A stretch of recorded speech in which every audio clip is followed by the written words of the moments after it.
السلام علیکم۔ آج ہم سورہ یونس کی اگلی 5 آیات کا مطالعہ کرتے ہیں، 11 سے لے کر 15 تک کی آیات کا۔ اعوذ باللہ من الشیطان الرجیم، بسم اللہ الرحمن الرحیم۔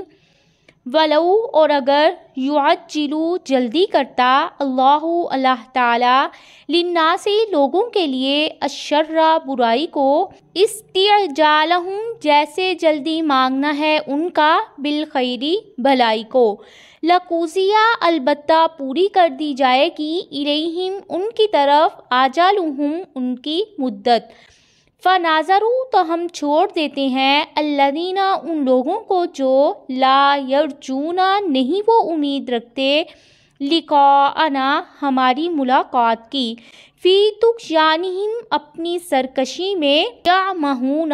وہ اندھے بھٹک رہے ہیں۔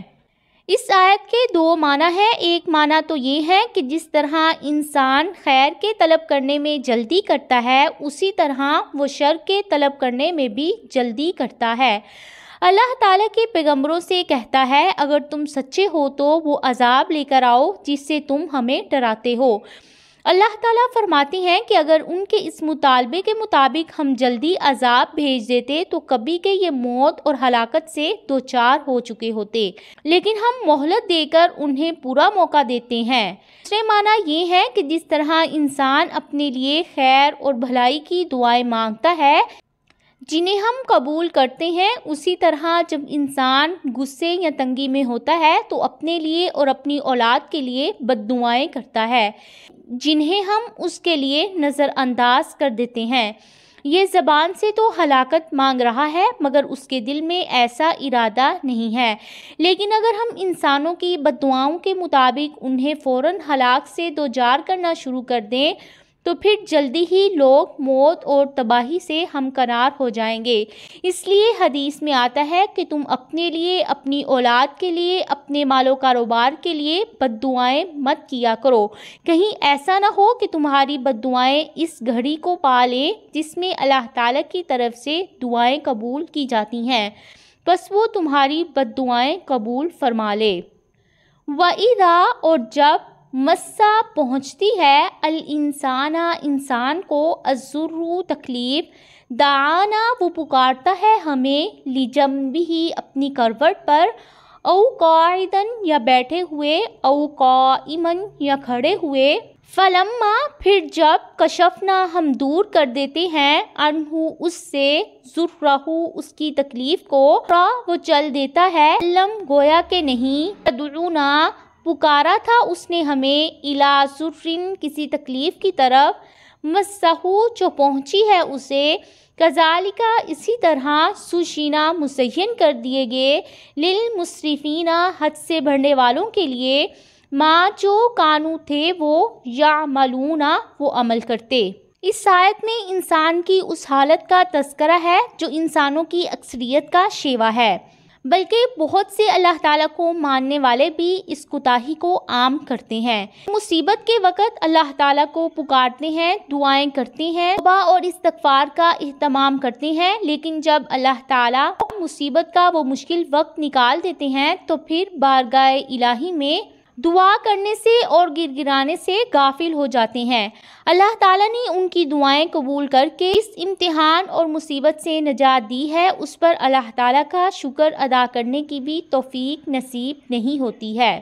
ہمارے لیے اس آیت میں سبق یہ ہے کہ ہمیں مصیبت دور کرنے پر اللہ تعالیٰ کے ذکر اور دعا میں کمی نہیں کرنی چاہیے۔ حضرت ابو ہریرہ فرماتے ہیں رسول اللہ صلی اللہ علیہ وسلم نے فرمایا جسے پسند ہو کہ اللہ تعالیٰ سختیوں اور مصیبتوں میں اس کی دعا قبول فرمائے تو وہ خوشحالی میں بھی کثرت سے دعا کیا کرے۔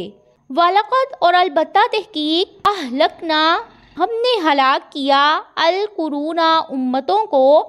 من قبلکم جو تم سے پہلے تھی، لما جب ظالموا انہوں نے ظلم کیا، وجاءتہم اور آئے ان کے پاس رسولہم ان کے رسول، بالبینات واضح نشانیوں کے ساتھ، وما کانوا اور نہیں تھے وہ، لیؤمنوا کہ وہ ایمان لے آتے، کذالک اسی طرح نجزی ہم بدلہ دیتے ہیں القوم ان لوگوں کو، المجرمین جو مجرم ہیں۔ اس آیت میں کفار کو تنبیہ ہے، گزشتہ امتوں کی طرح تم بھی ہلاکت سے دوچار ہو سکتے ہو۔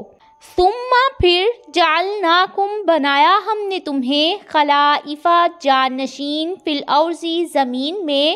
من بعدہم ان کے بعد، لننظرا تاکہ ہم دیکھیں، کیفا کس طرح، تعملون تم عمل کرتے ہو۔ اہل عرب اب تمہاری باری آ چکی ہے، پہلی قوموں کی جگہ تم نے اب لے لی ہے، اور جیسی زیادتیاں اور ظلم تم سے پہلے لوگ کرتے رہی ہیں وہ تم بھی کر رہے ہو۔ ان کے پاس بھی ہم نے رسول بھیجے تھے، تمہارے پاس بھی بھیجا ہے، اب ہم یہ دیکھیں گے کہ تم سابقہ اقوام کے انجام سے عبرت حاصل کرتے ہو یا نہیں۔ وَإِذَا اور جب تتلا پڑھی جاتی ہیں، علیہم ان پر، آیاتنا ہماری آیات، بیناتٍ واضح، قالا کہتے ہیں، الذین وہ لوگ جو، لا یرجون نہیں وہ امید رکھتے، لقاءنا ہماری ملاقات کی، ائتی لے آؤ، بقرآن قرآن کو، غیر ھذا اس کے علاوہ، او بدلہ یا بدل دو اسے، قل کہہ دیجئے، ما یکون نہیں ہے، لی میرے لیے، ان ابدلہ کہ میں بدل دوں اسے، من تلقاء نفسی اپنی طرف سے، ان نہیں، اتبع میں پیروی کرتا، الا مگر، ما اس کی جو، یوحا وحی کی جاتی ہے، الیہ میری طرف، انی بے شک میں، اخاف میں ڈرتا ہوں، ان اگر عصیت نافرمانی کی میں نے، ربی اپنے رب کی، عذاب یوم عظیم بڑے دن کے عذاب سے۔ نبی کریم صلی اللہ علیہ وسلم جب مشرکین کے سامنے قرآن کریم کی ان آیتوں کی تلاوت فرماتے ہیں جن میں توحید باری تعالیٰ اور شرک باللہ کی تردید ہوتی ہے، تو قیامت اور جزا و سزا کا انکار کرنے والے مشرکین بطور چیلنج آپ سے کہتے ہیں کہ اس قرآن کے علاوہ کوئی اور قرآن لے آؤ جس میں ہمارے بتوں کی عیب جوئی نہ ہو، یا ان آیتوں کے بدلے جن سے ہمیں تکلیف پہنچتی ہے دوسری آیتیں لے آؤ